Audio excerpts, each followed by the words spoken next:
La célébration du 1er août 2018 au pavillon royal de Paris s'est ouverte par un véritable ballet de personnalités.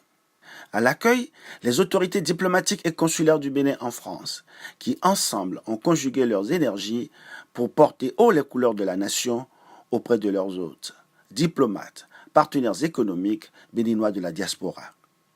Dans son allocution, le chef de mission a souligné les grands points du programme d'action du gouvernement.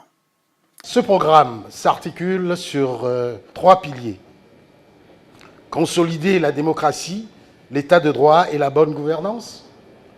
Engager la transformation structurelle de l'économie béninoise par l'assainissement du cadre macroéconomique et le maintien de la stabilité.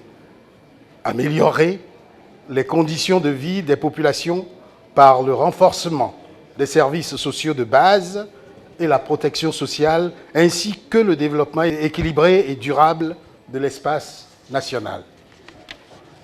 Les axes stratégiques du programme d'action du gouvernement se déclinent en un ensemble cohérent de réformes structurelles et de projets structurants, dont 45 projets phares, conçus de manière réaliste et adossés à des études techniques rigoureuses conduites par des cabinets de renommée internationale.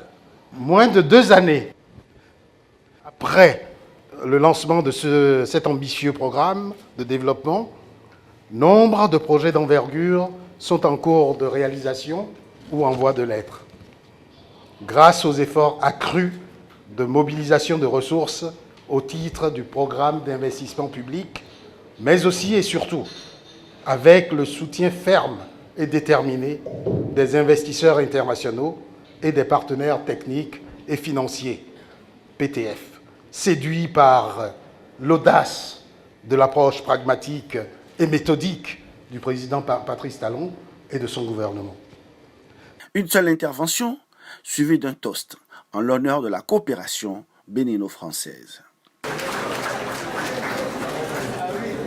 Nous avons effectivement des projets sur lesquels nous travaillons et qui devraient démarrer et s'accélérer dès la rentrée de septembre pour pouvoir travailler sur des programmes très importants, programmes qui concernent le centre hospitalier attendu sur la ville de Cotonou et puis bien évidemment des sujets dans la vie du quotidien des Béninois liés au traitement des déchets, à la collecte, aux télécoms ou à l'énergie ou au traitement de l'eau. Donc des sujets qui vont directement impacter la vie de tous les jours de beaucoup d'habitants de la ville de Cotonou et des environs et ainsi aussi dans d'autres domaines comme le tourisme, de façon à pouvoir contribuer à ce que l'offre française en accompagnement, en prestation sur le secteur du tourisme puisse bénéficier à l'émergence d'un secteur d'activité pour attirer les touristes du monde au Bénin.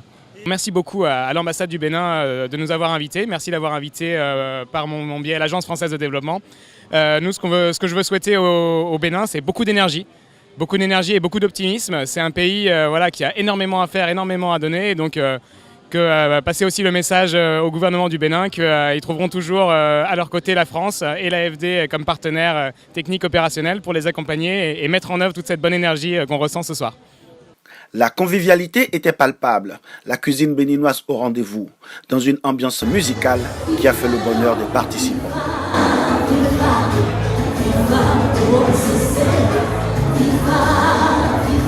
Ce qu'on a vu aujourd'hui, c'est magnifique, ça bouge dans tous les sens. Quand l'ambassadeur a présenté tous les projets qui sont mis en place en ce moment par le gouvernement, le centre scientifique à Sémé, le projet du village lacustre de Ganvier. Mais ça fait des années que moi j'ai toujours vu ça dans un état tellement délabré. Et on sent qu'il y a vraiment une nouvelle impulsion qui est donnée en ce moment. Ça s'est vraiment senti dans le discours de l'ambassadeur cet après-midi. On a été accueillis dans un cadre vraiment extraordinaire, magnifique, beau. On a été gâtés. Ça fuse de partout, ça bouillonne et je trouve ça magnifique, vraiment.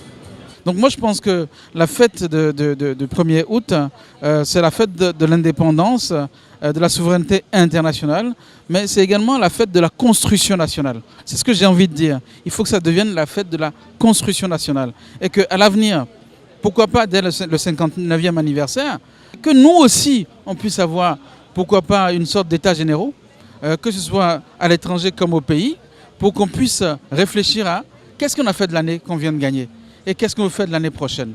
Ça, ce serait vraiment un axe fort de développement de notre pays.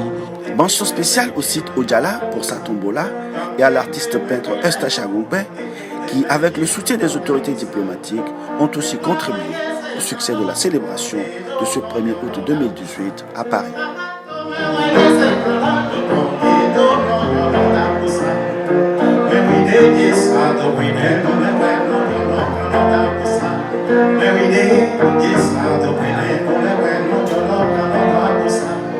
Chiquito, chiquito, chiquito,